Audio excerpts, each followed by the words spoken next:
কারণ কারণ কিছু নেই রে নির্মল, কারণ কিছু নেই, একেবারে অকারণ।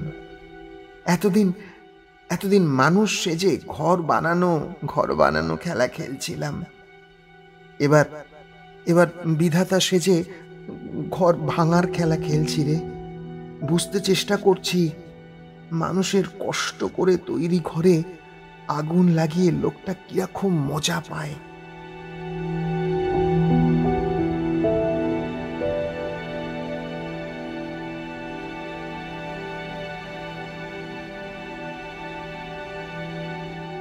নমস্কার শ্রোতা বন্ধুরা, শ্রবণ সঙ্গী পডকাস্ট চ্যানেলে আপনাদেরকে স্বাগত। আজ বরণীয় লেখকের স্মরণীয় গল্পের আসরে আপনাদের জন্য নিয়ে এলাম আশাপূর্ণা দেবীর লেখা একটি ছোট গল্প। গল্পটি একেবারে মন দিয়ে শেষ পর্যন্ত শুনুন। যদি ভালো লেগে থাকে তাহলে গল্পের লিঙ্কটি অন্যদেরকে শেয়ার করুন এবং কমেন্ট বক্সে লিখে জানান আপনার গল্প শোনার অনুভূতির কথা। তাহলে আর দেরি না করে শুরু করা যাক আমাদের আজকের গল্প, আশাপূর্ণা দেবীর লেখা খেলাঘর।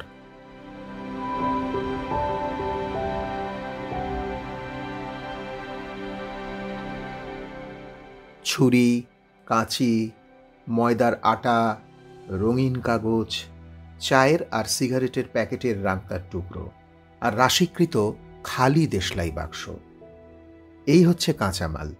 এর থেকেই ত্রিনয়নী তার স্থাপত্যবিদ্যার বহুমুখী প্রতিভার পরিচয় দিয়ে থাকেন। এই একই উপাদান থেকে তৈরি হয় খড়খড়ি, জানলা, বারান্দা সহিত 4-5 তলা প্রাসাদ, আবার ঢেঁকি ঘর, গোয়াল বাড়ি সম্বলিত কুঁড়ে বাড়ি।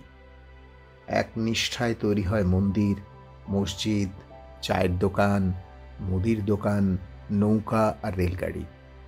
ত্রিনয়নীর বয়সটা যদি 58 না হয়ে 8 হতো, তাহলে হয়তো তার উদ্ভাবনী প্রতিভা আর কলাকৌশলের ক্ষমতার নিদর্শন এক্সিবিশনের স্টলে উঠে ধন্যী ধন্যী প্রশংসা কুড়ত।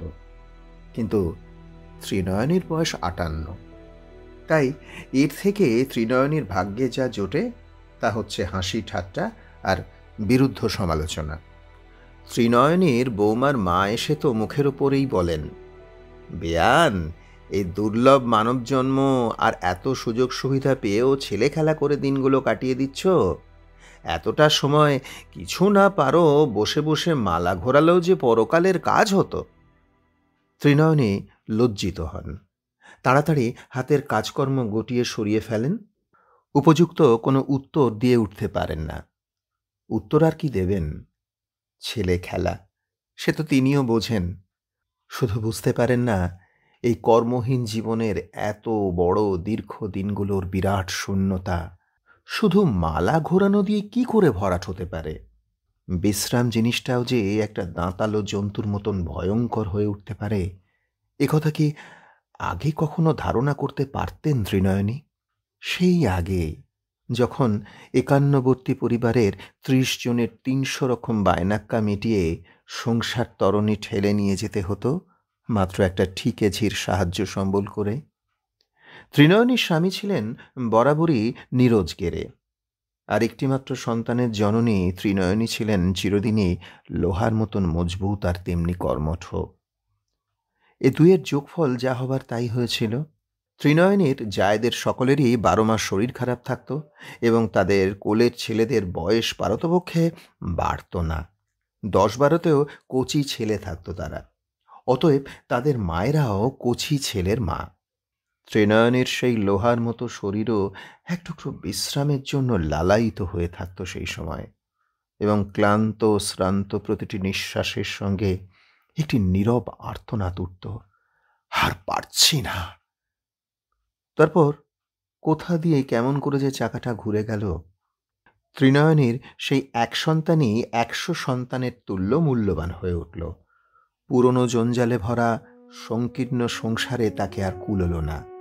তাই সে নিজের সঙ্গে সঙ্গে ত্রিনয়নীকেও সেই 300 বন্ধনের পাক থেকে মুক্ত করে এনে স্থাপন করল এই ঝকঝকে চকচকে 3 তলার ফ্ল্যাটে। আর সঙ্গে সঙ্গেই আশ্চর্য রকমের বেকার হয়ে গেলেন ত্রিনয়নী। কিছুদিন আগেই স্বামী মারা গিয়েছিলেন, তারও অল্পদিন আগে ছেলের বিয়ে হয়ে গিয়েছিল। ঠিক যেন বিধাতা পুরুষ ত্রিনয়নীর সব পাট চুকিয়ে দিয়ে তাকে ধুয়ে মুছে ফর্সা করে তিনতলার এই আলমারিটা তাকে তুলে রেখে দিলেন। এখানে ৩টে লোকের সংসারে ৩টে ঝি, চাকর, পরিচালনায় আছেন বৌমা। অথচ আজও ত্রিনয়নীর স্বাস্থ্য অটুট, দেহ মজবুত।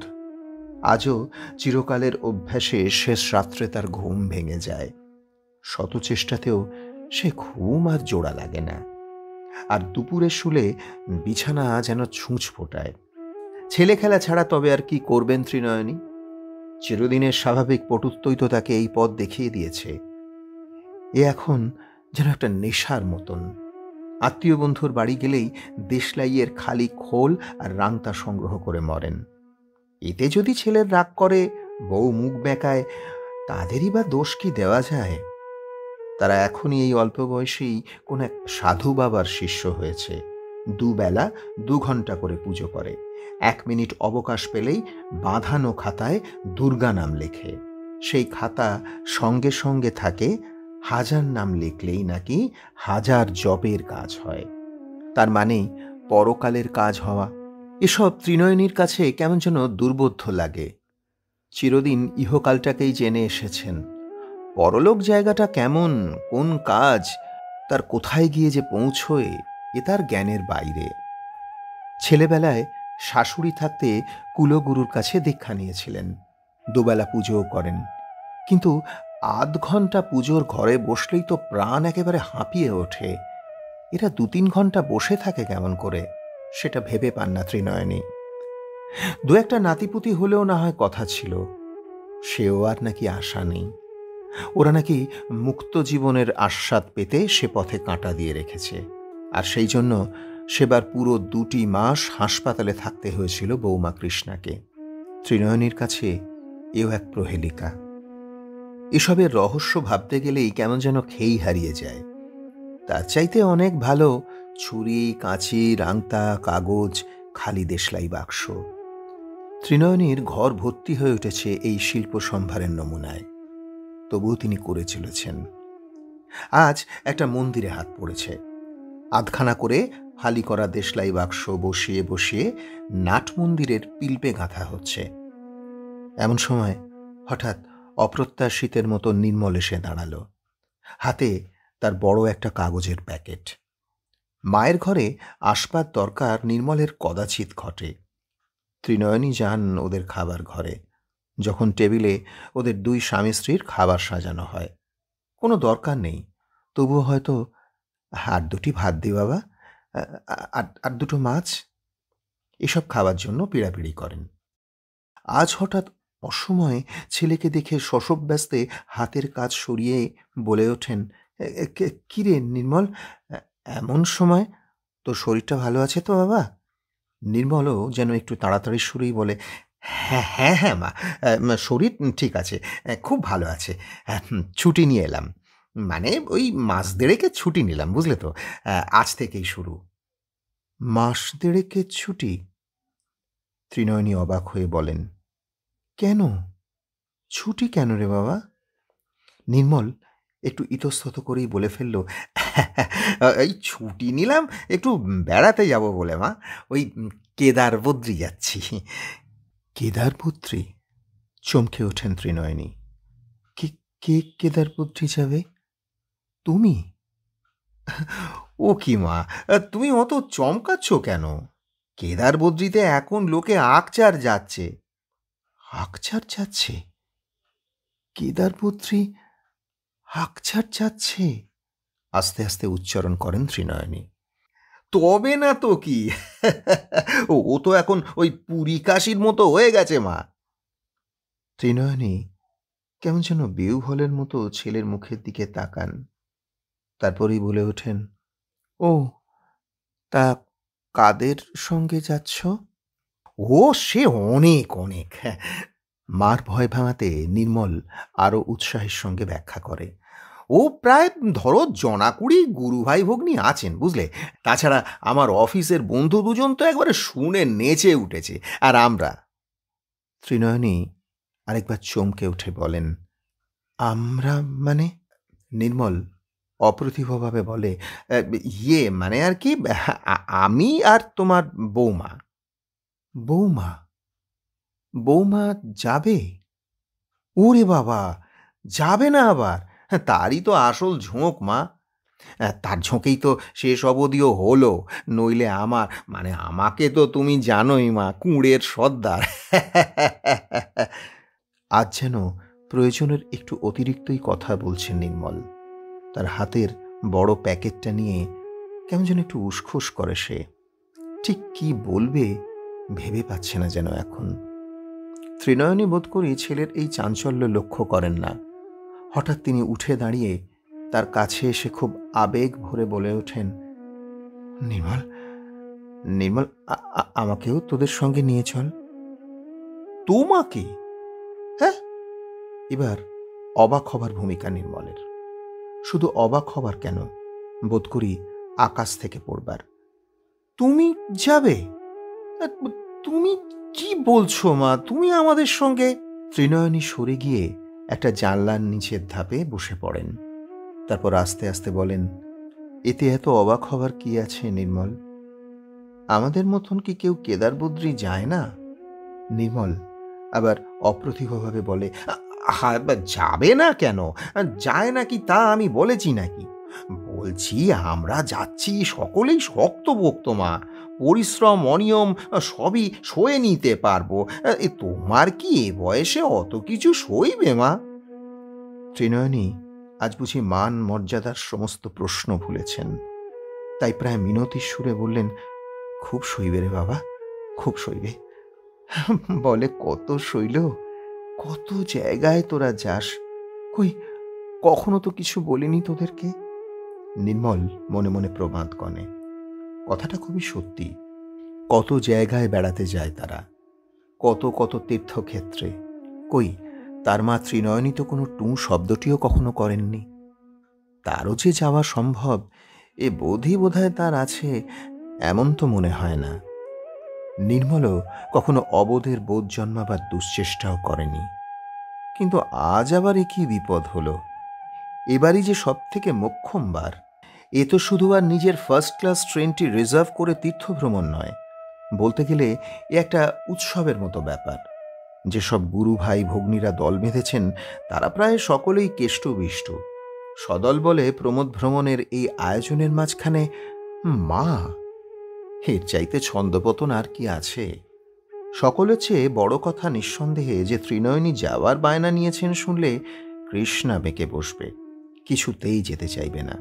অতএব মন একটু দুর্বল হয়ে পড়তে চাইলেও সে দুর্বলতাকে প্রশ্রয় দেওয়া চলে না। তাই হাসির সুরে নির্মল বলে, "যেসব জায়গায় যাওয়া সম্ভব ছিল বরং তখন তুমি কিছু বললে না মা, আর এই অসম্ভবের বেলায় কথা বলছো?" ত্রিনয়নী আরো আস্তে আস্তে বলেন, "অসম্ভব? আহা, একরকম তাই বই কি, মানে আর কি, তুমি ঠিক বুঝতে পারছো না মা।" ত্রিনয়নী এবার প্রায় হেসে উঠে বলেন, "বুঝেছি বাবা, বুঝতে পেরেছি, এবারে ঠিক বুঝতে পেরেছি। সত্যি অসম্ভব রে। সম্ভব হলে কি তুই আর আমার জীবনের এই একটা আবদার রাখতিস না রে বাবা? তা যাই হোক, তো তোরা কবে রওনা দিচ্ছিস?" "এই তো সামনের শুক্রবারে।" "ওমা! তাহলে আর সময় কই? এখন থেকেই গোছগাছ কর। ওর তো শুনছি অনেক গোছগাছ।" একবারে সহজ সুরে বলেন ত্রিনয়নী। নির্মল একটু অবাক হলেও যেন হাঁপ ছেড়ে বাঁচে। যাক বাবা, মা তাহলে যতটুকু আহত হয়েছিলেন সামলে নিয়েছেন। মনে মনে সংকল্প করে ফেলে ফিরে এসেই মাকে নিয়ে কোথাও ঘুরে আসবে, পুরী কি কাশী, নয়তো মথুরা বা বৃন্দাবন। এখন একটু গল্প করে মায়ের মনের সব অন্ধকার ঘুচিয়ে দিই। হাতের প্যাকেটটা নাড়াচাড়া করতে করতে হেসে বলে, "ওটা কি হচ্ছিল মা?" "কোনটা?" চমকে ওঠেন ত্রিনয়নী। "ওই যে গো, যেটা করছিলে বাড়ি," নির্মল বলে। ত্রিনয়নীও হাসেন। "বাড়ি নয়, মন্দির করছি বাবা। কাঠি কুঠি ছেঁড়া ন্যাকড়া কুচো কাগজের মন্দির। নির্মল যেন এই নতুন দেখছে, এইভাবে ত্রিনয়নীর সমস্ত শিল্প নিদর্শনগুলি নিরীক্ষণ করতে করতে বলে, তা তো করো বেশ দিব্যি মা, কি করে যে করো, অদ্ভুত ধৈর্য তোমার। নিশ্চিন্ত নির্মল এবার আরও নিশ্চিন্ত চিত্তে হাতের প্যাকেটটা মায়ের দিকে বাড়িয়ে দিয়ে বলে, নাও এবার আরেকটু ধৈর্যের পরীক্ষা দাও দেখি। আমরা বাড়ি থাকবো না, একা একা খুব কোষে ঘর বাড়ি আর মঠ মন্দির গড়বে। ত্রিনয়নী অবাক হয়ে বলেন, এটা কি? দেশলাই গো, দেশলাই, একেবারে ডজন বারো কিনে আনলাম। এবার যত পারো বাড়ি ঘরদোর তৈরি করো।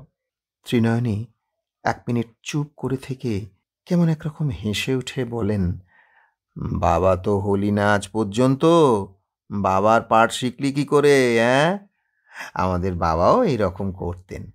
আমরা যখন ছোট ছোট ছিলাম, বাবা একা কোথাও গেলে যাওয়ার সময় আমাদের হাতে খেলনা, পুতুল, ল্যাবেঞ্চুস আর পয়সা দিয়ে যেতেন। নির্মলের বোধ করি ত্রিনয়নীর বাক্যার্থ বুঝতে একটু দেরি লাগে। তারপর বুঝতে পেরেও ঠিক বুঝতে পারে না এক্ষেত্রে কি উত্তর দেওয়া শোভন। এটা কি ত্রিনয়নীর সাধাসিধে পরিহাস, নাকি গূঢ় কোনো অর্থব্যঞ্জক? ত্রিনয়নী ফের কথা বলেন, তা এ তো দেখছি ভরা দেশলাই, এ নিয়ে আমি কি করব? কি আবার করবে? নির্মল তাচ্ছল্যের সুরে বলে, ফেলে দেবে কাঠিগুলো, ভারী তো দাম। ত্রিনয়নী অবাক হয়ে বলেন, ফেলে দেব? তোদের মতো অত ফেলে দেওয়ার ক্ষমতা আমার নেই বাবা, এ তুই রেখে দিকে যা। বারে, আমি অত দেশলাই নিয়ে কি করব? তাহলে দেখ, যদি দোকানেই ফেরত নেয়। খালি কৌটো নিয়েই যত কাজ আমার, ভরা ভর্তি নিয়ে কি করব বলতো? ও বাবা, ও তোর গিয়ে ধৈর্যের পরীক্ষা আমার আর বোধহয় দেওয়া হলো না এবার। তবে আর কি হবে, থাক, ফেরত দিতে যাচ্ছে কে, পড়ে পড়ে যতকাল খরচ হয় হোক। মনে মনে একটু না হেসে পারে না। চিরদিন টানাটানিতে চালিয়ে এসে প্রাণটা এতটাই ছোট হয়ে গিয়েছে ত্রিনয়নীর যে প্রাণ ধরে সামান্য কোনো কিছু একটা বাজে খরচ করতেও তিনি পারেন না। অপব্যয়েরও যে একটা আনন্দ আছে, তাতে মনের বিশালতার একটা পরিচয় থাকে, সে ধারণাই নেই তার। কতই বা দাম দেশলাই কটার? তুচ্ছ, নেহাত তুচ্ছ, তাও নষ্ট করতে পারবেন না প্রাণ ধরে। তা মেয়েরা বোধ করি এমনিই হয়। কৃষ্ণার মতো ব্যতিক্রম আর কটা আছে? সেদিন আমি নবাব বাদশাহ হয়েছি বলে চাবির গোছা ঠুকে ঠুকে ঝংকার তুলে 3-4টে কাঁচের গ্লাসে ভাঙল কৃষ্ণা।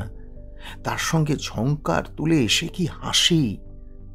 সেই হাসির দামের সঙ্গে পাল্লা দিতে পারবে ওই 3টে গ্লাসের দাম? নির্মল চলে যেতে ত্রিনয়নী আর কাগজ কাঠি হাতে নিলেন না, বসে রইলেন চুপ করে।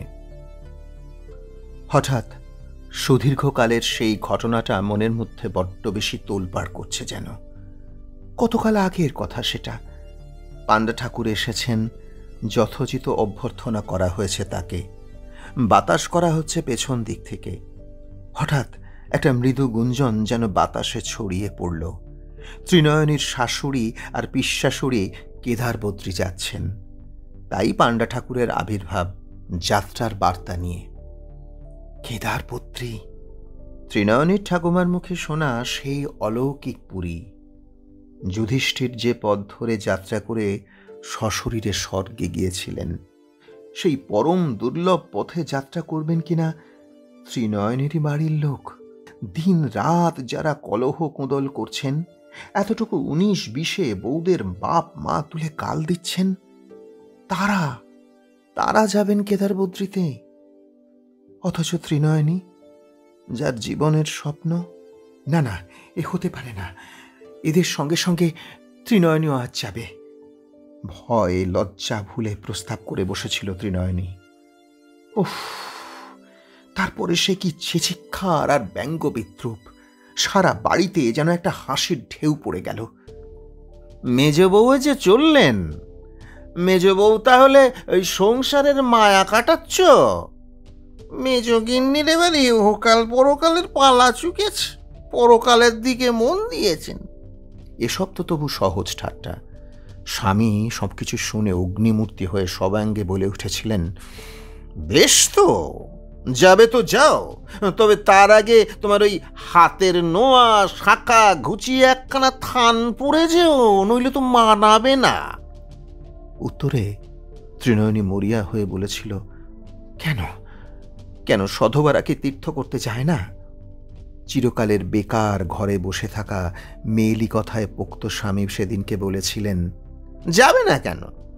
যায় ওই সমস্ত সব ওই উঁচা সধবারা, যারা তীর্থের ছুতো করে পরপুরুষ দেখে বেড়ায়। ঘরে তো আর তাদের জুত হয় না। রাগে অন্ধ ত্রিনয়নী স্বামীর মুখের ওপরেই বলে বসেছিল, থাক, ঠিক আছে, এখন আমি যাব না, বিধবা হলেই বরং যাব। তারপর অবশ্যই ঢের ঠাকুর দেবতার মানত করেছে ত্রিনয়নী নিজের এই পাপ কথার জন্য। কিন্তু ওই একটা কথা আছে না, হাতের ঢিল আর মুখের কথা, একবার বেরিয়ে গেলে। তা যাই হোক, শাশুড়ি তিনি তো বৌমার প্রস্তাবে গালে হাত দিয়ে বলেছিলেন, তোমার বুকের পাটাকেও বলিহারি যাই মেজ বৌমা, তুমি যাবে এ কথা তুমি বললে কি করে? হ্যাঁ, তুমি আর ঢেউ তুলো না বাছা, আর ঢেউ তুলো না। এমন অনাছিষ্টি অসম্ভবের কথা কে কবে শুনেছে? হ্যাঁ, এক ফোঁটা বউ, তুমি কি না যাবে কেদার বদ্রী? আর তো কিছু নয়, যাতে তাতে আমাদের ওই যাওয়াটি পণ্ড করার ফন্দি ফিকির আর কি। চত্ব সব। সেদিন ছাতে গিয়ে হাপুস নয়নে কেঁদেছিল সেদিনকার তরুণী বউ ত্রিনয়নী, আর মনে মনে বলেছিল, আচ্ছা আসুক, তারও দিন আসুক, সেও যাবে কিনা সবাই সবাই দেখবে। সেও একদিন গিন্নি হবে, শাশুড়ি হবে, চিরদিন নিশ্চয়ই এই হাল আর তার থাকবে না, যাবেই যাবে সে।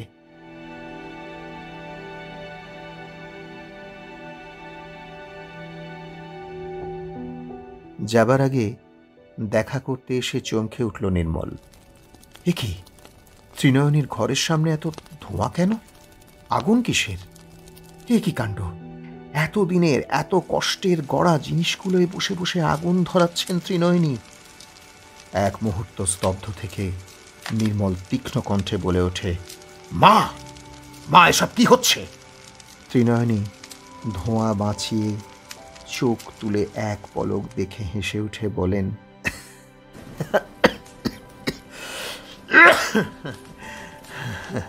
বড্ড ধোঁয়া, বড্ড ধোঁয়া রে, হ্যাঁ, দাঁড়াতে পারবি না রে। ও, তোরা বুড়েবি বুঝি এখন? চল চল চল চল চল, ওই ঘরে যাই, ওই ঘরে যাই। আমাদের বেরোতে এখনো দেরি আছে। কিন্তু কিন্তু মা, এটা তুমি কি করছো? এত কষ্ট করে তোমার এই তৈরি জিনিসগুলোকে এভাবে নষ্ট করে ফেলার কারণ? কারণ কারণ কিছু নেই রে নির্মল, কারণ কিছু নেই, একেবারে অকারণ। এতদিন মানুষ সেজে ঘর বানানো খেলা খেলছিলাম। এবার বিধাতা সেজে ঘর ভাঙার খেলা খেলছি রে। বুঝতে চেষ্টা করছি মানুষের কষ্ট করে তৈরি ঘরে আগুন লাগিয়ে লোকটা কিরকম মজা পায়।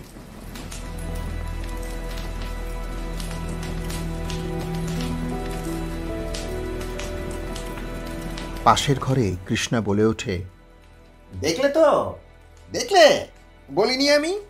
তোমার মা এ কদিন রাগে একেবারে গুম হয়ে আছেন। তুমি বললে কি না, না না, আমার মা সেরকম নয়। দেখো দেখো এবার নিজের চোখে কিরকম তিনি। বেরোচ্ছি একটা বিদেশে তীর্থপথে, কোথায় মঙ্গল ঘট পেতে যাত্রা করাবেন, তা নয় কতকগুলো ছাই পাশ আগুন জেলে দিয়ে বসে আছেন। কে জানে বাবা, রাগের চোটে আবার কোন তুকতাকি না করছেন। নির্মল প্রায় চেঁচিয়ে উঠে বলে, আহ, তুমি একটু থামবে? কিন্তু দম্বার মেয়ে কৃষ্ণাও নয়, সেও চেঁচিয়ে উঠে বলে, ধমক দিয়ে আমার মুখ চাপা দিতে পারবে না, বুঝলে?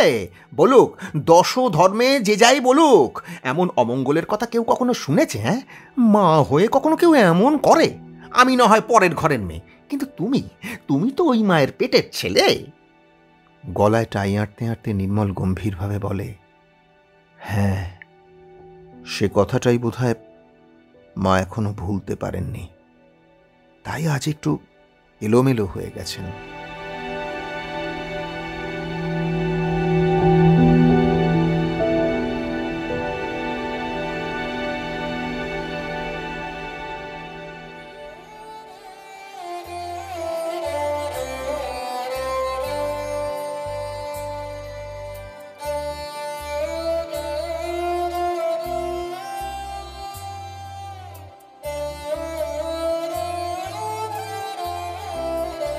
এতক্ষণ শুনছিলেন আশাপূর্ণা দেবীর গল্প খেলাঘর।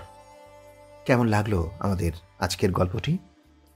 যদি ভালো লেগে থাকে তাহলে গল্পটি অন্যদের সঙ্গে শেয়ার করে নেবেন, এবং যারা এখনও পর্যন্ত আমাদের এই শ্রবণ সঙ্গী পডকাস্ট চ্যানেলটিকে সাবস্ক্রাইব করে উঠতে পারেননি তাদের কাছে অনুরোধ, চ্যানেলটিকে সাবস্ক্রাইব করে নিন এবং সাবস্ক্রাইব বাটনের পাশে থাকা বেল আইকনটিকে একবার প্রেস করে রাখুন, যাতে আমাদের পরবর্তী ভিডিও নোটিফিকেশন সবার আগে আপনাদের কাছে পৌঁছয়। আজকের গল্প পাঠে এবং গল্পের সমস্ত চরিত্রে ছিলাম আমি প্রবীর মিত্র। তাহলে আজ আমি আপনাদের কাছ থেকে বিদায় চেয়ে নিচ্ছি। খুব তাড়াতাড়ি ফিরছি আমাদের শ্রবণ সঙ্গী পডকাস্টের পরবর্তী গল্প নিয়ে। সবাই ভালো থাকবেন, আনন্দে থাকবেন। নমস্কার।